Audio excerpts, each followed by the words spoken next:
तो previous lecture में हमने क्या डिस्कस किया था?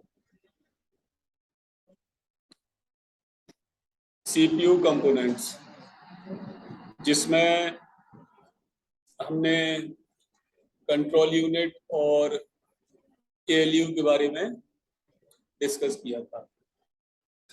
ठीक है, तो बाकी जो इसका तीसरा यूनिट बचा वो है मेमोरी, इंटरनल मेमोरी, जिसमें इंटरनल मेमोरी में इंटरनल कैश मेमोरी को हम कैश मेमोरी के साथ डिस्कस करेंगे,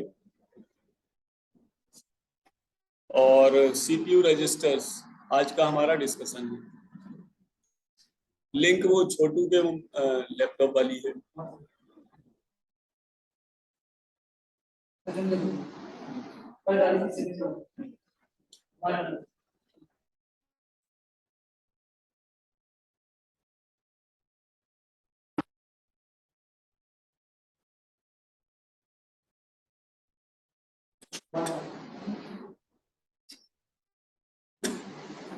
तो देखो, मैंने बताया था कि जो कंप्यूटर में सीपीयू है, सीपीयू के अंदर हमारे रजिस्टर्स हैं। तो रजिस्टर्स बेसिकली क्या है कि फास्टेस्ट मेमोरी है कंप्यूटर के अंदर, और सबसे स्मॉल मेमोरी है साइज में, जो कुछ ही बाइट की होती है। 1 byte register, 2 byte register, 4 byte, 8 byte. तो ये एक तरह से वर्किंग स्पेस है सीपीयू के लिए। जैसे क्लासरूम में, अरे छोटी वाली लिंक है,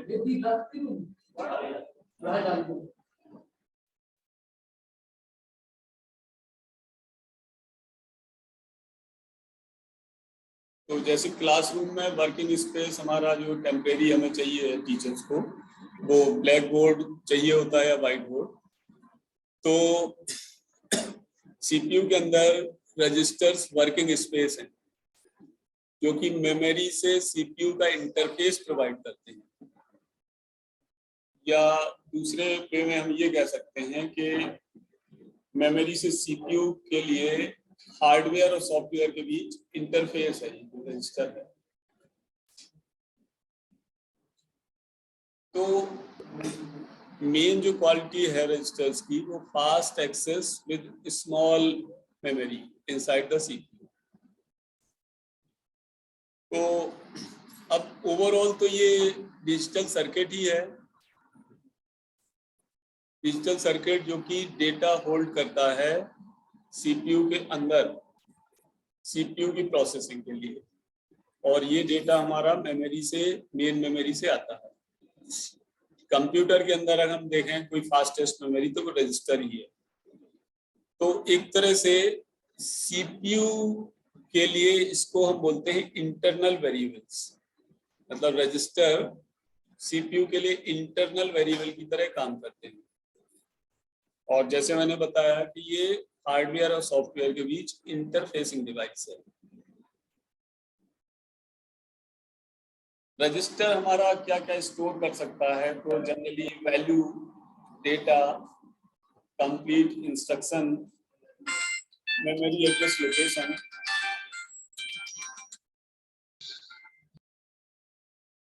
एक सेकेंड जरा होल्ड करो।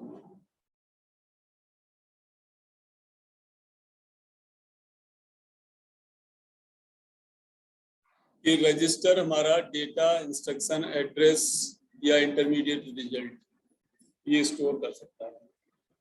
डेटा का तो क्लियर ही है कि कोई ऑपरेशन होना है, उसके लिए डेटा मेमोरी से आएगा, तो सबसे पहले रजिस्टर में ही आएगा।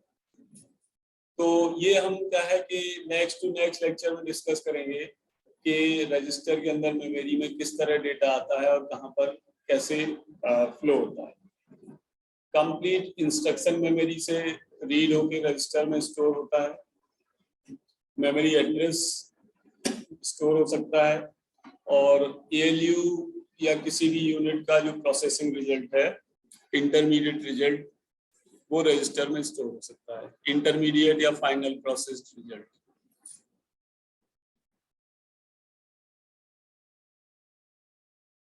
तो रजिस्टर जैसा तुम डिजिटल इलेक्ट्रॉनिक्स में पढ़ चुके हो, it is a combination of flip flops, जहां पर हर एक फ्लिप फ्लॉप एक बिट इंफॉर्मेशन स्टोर करता है। एक फ्लिप फ्लॉप एक बिट इंफॉर्मेशन। तो अगर n बिट रजिस्टर है, that means n flip flops are there. तो एक तरह से रजिस्टर हमारा फ्लिप फ्लॉप और लॉजिक गेट का कॉम्बिनेशन है। Flip flop and logic gate दोनों मिलके रजिस्टर्स को कंस्ट्रक्ट करते हैं।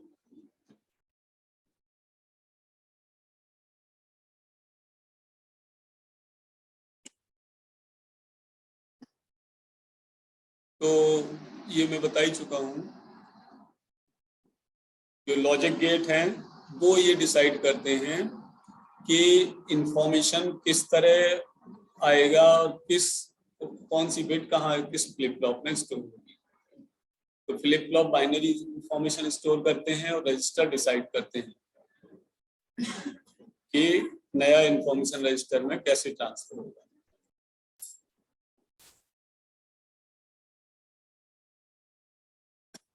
तो एज आई टोल्ड कि रजिस्टर हमारा क्या है कि वर्किंग स्पेस या टेम्परेरी मेमोरी की तरह वर्क करता है सीपीयू के लिए। सीपीयू का जो प्रोसेसिंग है उसके दौरान रजिस्टर टेम्परेरी या वर्किंग मेमोरी की तरह वर्क करता है, ठीक है।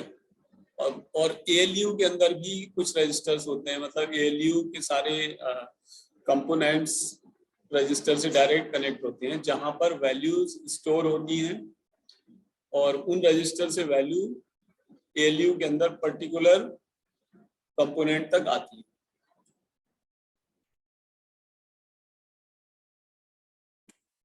तो रजिस्टर एंड मेमोरी, ठीक है। जैसा हम जानते हैं कि सीपीयू क्या है, मेन मेमोरी से ही इंफॉर्मेशन डायरेक्टली एक्सेस करता है, या ये कह सकते हैं कि मेन मेमोरी इस तरह डिफाइन होती है कि that is accessible directly by the CPU. CPU और किसी मेमोरी से डायरेक्ट इंफॉर्मेशन नहीं कलेक्ट करता है। मेन मेमोरी में एक तरह से कैश मेमोरी भी हमारी मेन मेमोरी है, जो फास्टेस्ट मेन मेमोरी है।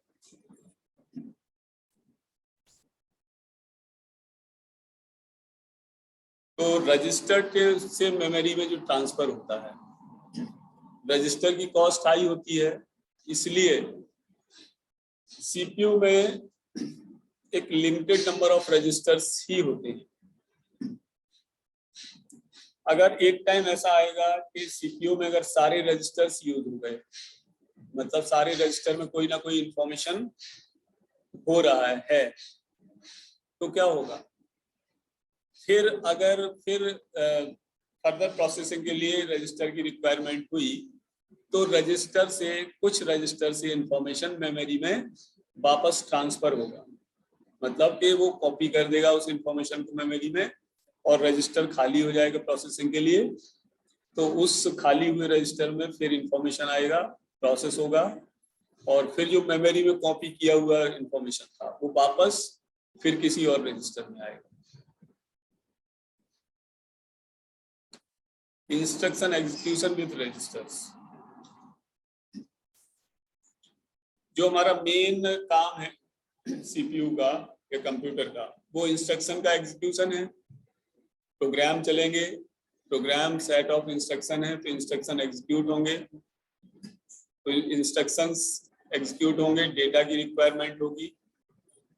तो ये इंस्ट्रक्शन और डेटा सीपीयू रजिस्टर में आएंगे प्रोसेसिंग के लिए। तो एक तरह से जो सीपीयू की प्रोसेसिंग है वो रजिस्टर के फॉर्म में, टेम्पररी स्टोरेज के फॉर्म में यूज होती है। तो एक तरह से रजिस्टर को हम सीपीयू का वर्किंग स्पेस भी कहते हैं, ठीक है। अब रजिस्टर्स के कुछ कैरेक्टरिस्टिक्स होते हैं। पहली चीज तो ये top level of memory hierarchy है। अगर हम मेमोरी हायरार्की की बात करें तो सबसे पहले सबसे ऊपर हमारा सीपीयू रजिस्टर्स है, उसके बाद कैश मेमोरी, फिर मेन मेमोरी, फिर सेकेंडरी, फिर टर्शियरी। तो प्रोसेसर टू प्रोसेसर जो नंबर है और फंक्शन है, रजिस्टर की, मतलब कितने रजिस्टर्स हैं और किसका क्या फंक्शन है, वो वेरी करता है प्रोसेसर से प्रोसेसर। और फास्ट मेमोरी तो मैं बता ही चुका हूँ। फास्ट का मतलब इसका एक्सेस टाइम बहुत कम होता है, सीपीयू क्लॉक साइकिल के ऑर्डर का होता है, या ये कह सकते हैं हम कि वह एक क्लॉक साइकिल में जनरली एक रजिस्टर हमारा एक्सेस होता है। रजिस्टर के टास्क या फंक्शन क्या है, यू कैन सी इट। ये 4 टास्क लिखे हुए हैं रजिस्टर के।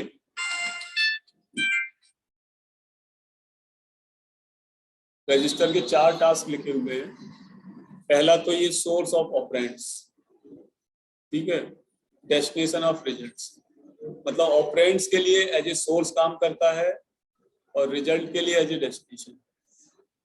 ऑपरेंड्स जो भी ऑपरेशन के लिए हैं वो रजिस्टर में पहले आएंगे तो सोर्स की तरह वर्क करेगा, और जब फाइनल प्रोसेस हो जाएगा एएलयू में तो ये डेस्टिनेशन की तरह वर्क करेगा रिजल्ट के लिए, because it stores the final result after processing.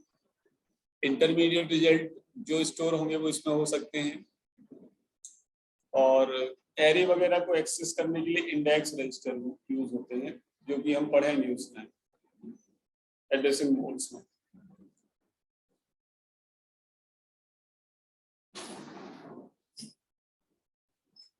तो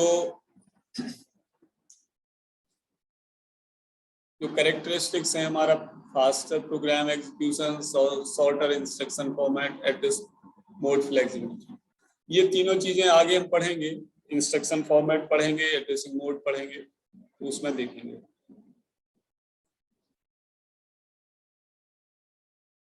अब रजिस्टर का जो नोटेशंस होता है तो वो एक तरह से हम कैपिटल लेटर्स में या कोई और नाम प्रोवाइड करके, जैसे R1, R2, R3 या ABCDEF, या अगर कोई पर्टिकुलर रजिस्टर है प्रोग्राम काउंटर तो उसको PC, इंस्ट्रक्शन रजिस्टर है IR, इस तरह अलग अलग नाम से हम बोलते हैं। अब जैसे कुछ फिक्स्ड रजिस्टर होते हैं कंप्यूटर के अंदर तो उनके नाम हैं MAR, memory address register, program counter, instruction register. Otherwise general purpose जो रजिस्टर होते हैं उनको हम स्टोर करते हैं, मतलब उनको नोटेशंस यूज करते हैं R1, R2, R3 या ABCDEF, जो कि स्टैंडर्ड नाम होते हैं उस प्रोसेसर के लिए।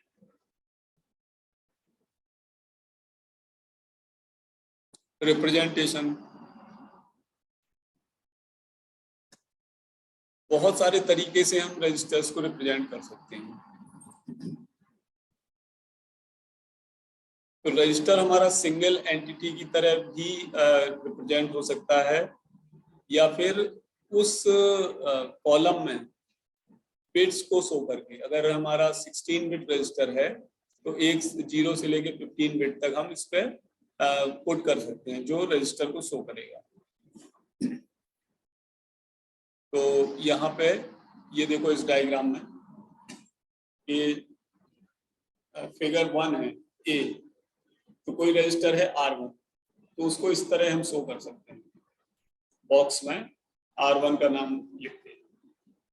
दूसरा तरीका है कि हम अगर 16 बिट रजिस्टर है R2 तो 0 एक कोने में लिखते हैं और 15 दूसरे कोने में, तो ये 16 बिट रजिस्टर हो जाएगा। ठीक है। तीसरा तरीका है कि रजिस्टर जैसे 1 बाइट का है सपोज या 2 बाइट का है तो सारी बिट को हम 0 से 7 तक या 0 से 15 तक शो कर दें, वो भी एक तरीका है। और चौथा ये है कि अगर कोई रजिस्टर 2 पार्ट में यूज हो रहा है, जैसे प्रोग्राम काउंटर रजिस्टर है 2 बाइट का, आगे हम पढ़ेंगे उसका रोल क्या है। तो प्रोग्राम काउंटर रजिस्टर का लेफ्ट कोड और राइट कोड, ठीक है। तो PCL and PCH, L means low, H means high. तो 0 से 7 तक जो बिट है वो लो बिट है और 8 से 15 तक है वो हाई बिट। तो हम अकॉर्डिंगली इस तरह रिप्रेजेंट कर सकते हैं। ये सब फील्ड्स है हमारे, तो ये डिफरेंट तरीके हैं रजिस्टर्स को शो करने के लिए। इसमें हम और भी नोटेशंस हैं हमारे, जैसे इस तरह, जैसे ओल्डर सीपीयू है इंटेल का 8085 या 8086, तो उसमें क्या है, कुछ फिक्स रजिस्टर होते हैं स्पेशल पर्पज, जिनके नेम है एड्रेस रजिस्टर जो 12 बिट का होता है, इंस्ट्रक्शन रजिस्टर IR जो 16 बिट का होता है 2 बाइट, TR टेम्परेरी रजिस्टर है 2 बाइट का, INPR इनपुट रजिस्टर 1 बाइट का है, OutR आउटपुट रजिस्टर 1 बाइट का है, DR data register, AC for accumulator. ये नोटेशंस हैं 8085 8086 माइक्रो प्रोसेसर के, इंटेल के जो बहुत पुराना माइक्रो प्रोसेसर है। सबसे पहला दूसरे तीसरे नंबर पे माइक्रो प्रोसेसर बना था। सबसे पहले 8080 आया था जो 4 बिट माइक्रो प्रोसेसर था, उसके बाद 8085 आया जो हमारा 16 बिट माइक्रो प्रोसेसर है।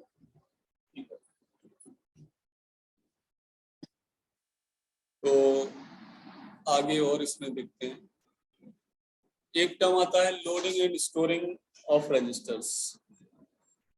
तो लोडिंग स्टोरिंग में कुछ नहीं है, जब मेमोरी से कंटेंट्स हम कॉपी करते हैं रजिस्टर में, तो इसको बोलते हैं लोडिंग ऑफ द रजिस्टर।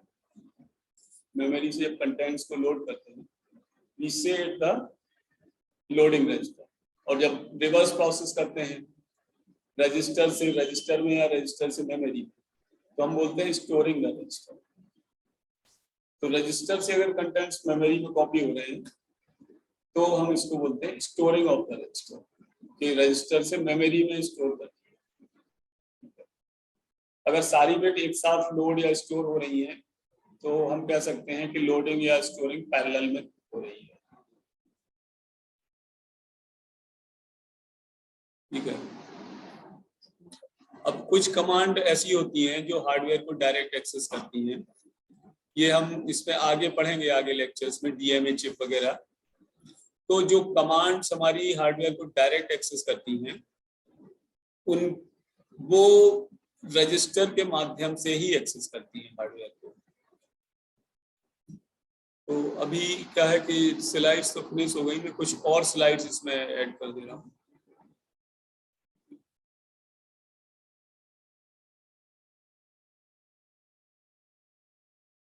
अभी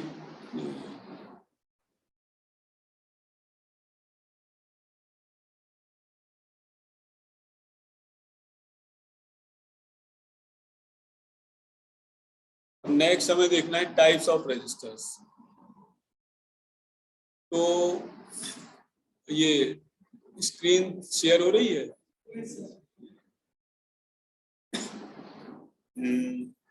नहीं आ रही है?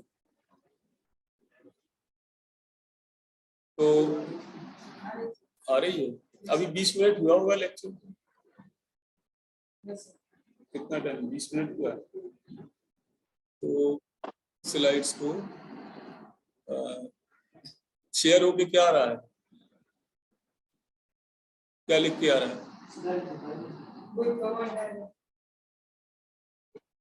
अच्छा अच्छा, मैं फिर से वो शेयर करता हूँ।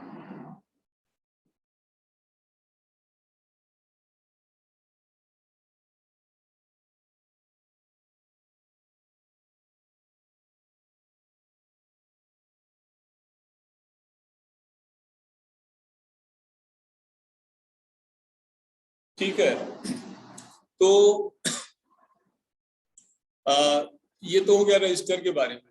अब हम पढ़ते हैं टाइप्स ऑफ रजिस्टर्स। तो रजिस्टर हमारे बेसिकली जो है कितने टाइप के होते हैं। पहला है जनरल पर्पज रजिस्टर, जो कि यूजर विजिबल रजिस्टर होता है। मतलब यूजर्स इनको डायरेक्टली एक्सेस कर सकता है अपने प्रोग्रामिंग के थ्रू, लो लेवल प्रोग्रामिंग के थ्रू, या हम ये कह सकते हैं असेंबली प्रोग्रामिंग के थ्रू इनको डायरेक्टली एक्सेस कर सकता है जनरल पर्पज रजिस्टर्स को। फिर है फ्लैग और स्टेटस रजिस्टर, जिनको हम कंडीशन कोड रजिस्टर बोलते हैं। फिर स्पेशल पर्पज या प्रोग्राम कंट्रोल रजिस्टर है, जो स्पेसिफिक फंक्शंस के लिए होते हैं, इनपुट आउटपुट रजिस्टर और सेगमेंट रजिस्टर। तो जो जनरल पर्पज रजिस्टर है उस पे हम आते हैं।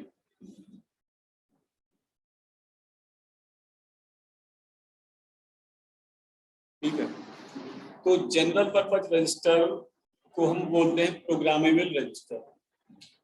तो जब भी हम लो लेवल प्रोग्रामिंग करेंगे असेंबली लैंग्वेज में, तो हमें रजिस्टर्स के नाम मालूम होने चाहिए सीपीयू के। जैसे 8085 होता है तो उसकी प्रोग्रामिंग होती है, तो सारे रजिस्टर्स के नाम मालूम होने चाहिए, क्योंकि हम अपनी प्रोग्रामिंग लैंग्वेज में डायरेक्टली रजिस्टर का नाम यूज करते हैं। जैसे हाई लेवल लैंग्वेज है तो उसमें हम वेरिएबल्स के नाम यूज करते हैं, और लो लेवल प्रोग्रामिंग असेंबली वगैरह में रजिस्टर के नाम यूज करते हैं डायरेक्टली अपनी प्रोग्रामिंग लैंग्वेज। ठीक है, तो user can directly access them.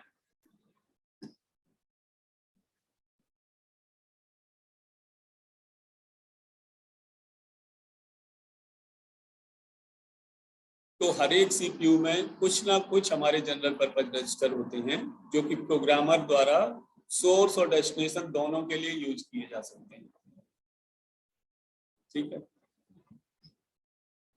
और जनरल पर्पज रजिस्टर में कभी कभी दो रजिस्टर्स कंबाइन करके एक रजिस्टर की तरह यूज किया जा सकता है।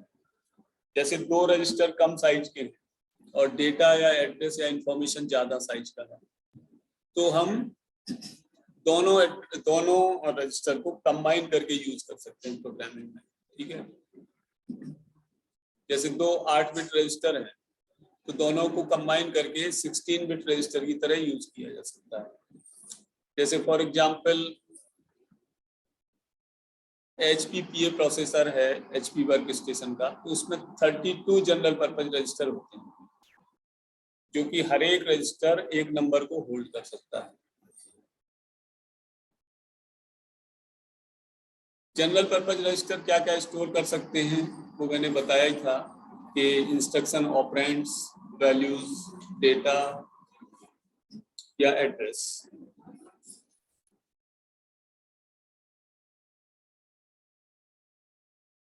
ये मैं बता ही चुका हूं कि लो लेवल प्रोग्रामिंग के थ्रू हम जनरल पर्पज रजिस्टर को यूज कर सकते हैं या एक्सेस कर सकते हैं।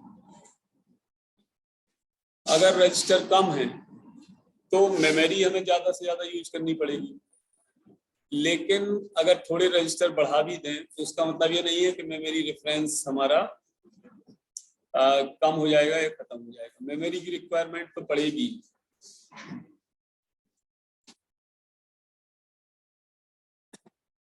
तो जनरल पर्पज रजिस्टर क्या है कि केवल जनरल पर्पज हो सकते हैं या रिस्ट्रिक्टेड भी हो सकते हैं। तो अगर रिस्ट्रिक्टेड हैं रजिस्टर्स तो हम उनको जनरल पर्पज बना सकते हैं। पहली चीज तो फ्लेक्सिबिलिटी को इंक्रीज करके, या प्रोग्रामर ऑप्शन को इंक्रीज करके, या इंस्ट्रक्शन की साइज और कॉम्प्लेक्सिटी को इंक्रीज करके। ठीक है, तो जनरल पर्पज रजिस्टर में हमारे डेटा रजिस्टर भी आते हैं। ठीक है, तो प्रोग्रामर द्वारा वो रजिस्टर डेटा को स्टोर करने के लिए काम में आते हैं। जैसे फॉर एग्जांपल अगर सी लैंग्वेज में हमने डिफाइन किया है डबल ए, तो वेरिएबल ए 8 बाइट लेगा। 8 बाइट का अगर कोई रजिस्टर नहीं है तो कई रजिस्टर को कंबाइन करके वो वैल्यू डबल यूज की जा सकती है। अगर सी लैंग्वेज हम कर रहे हैं तो डबल ए लिखने का मतलब कि हमें तो रजिस्टर को एक्सेस करना नहीं है, लेकिन अगर हम लो लेवल प्रोग्रामिंग यूज कर रहे हैं तो हमें रजिस्टर्स को स्पेसिफाई करना पड़ेगा। दूसरा है कंट्रोल एंड फ्लैग रजिस्टर्स, या इनको हम स्टेटस रजिस्टर्स भी बोलते हैं। तो कुछ control and flag status information होता है। जैसे जब हम दो नंबर को ऐड करते हैं तो कैरी आता है, अगर सब्ट्रैक्ट करते हैं तो बोरो आता है। कई बार हमें इक्वलिटी चेक करना है कि इक्वल या नॉट इक्वल। कई बार पैरिटी चेक करनी है कि नंबर ऑफ वंस और जीरो इक्वल है इवन है या ऑड है, even odd, zero non zero, तो ये 1 बिट से डिसाइड होगा। 1 बिट डिसाइड करेगी कि जीरो या non zero. Even odd, parity, carry, borrow, इन सब के लिए एक एक बिट रिजर्व होती है। और इस तरह से ये 7-8 ऑपरेशन जो होते हैं वो 8 बिट मिलके एक फ्लैग रजिस्टर बनता है। जैसे पुराने प्रोसेसर्स में PSW होता है, प्रोग्राम स्टेटस वर्ड, तो वो as a flag register work करता है, क्योंकि ये सारे कंडीशन कोड, स्टेटस कोड को चेक करता है। तो ऑपरेटिंग सिस्टम भी इसको यूज करता है प्रिविलेज्ड प्रोग्राम के थ्रू, प्रोग्राम के एग्जीक्यूशन को चेक करने के लिए। तो कुछ कैरेक्टरिस्टिक्स हैं कंट्रोल एंड फ्लैग रजिस्टर के। ये मैंने अभी बताया था कि result of the operation zero, non zero,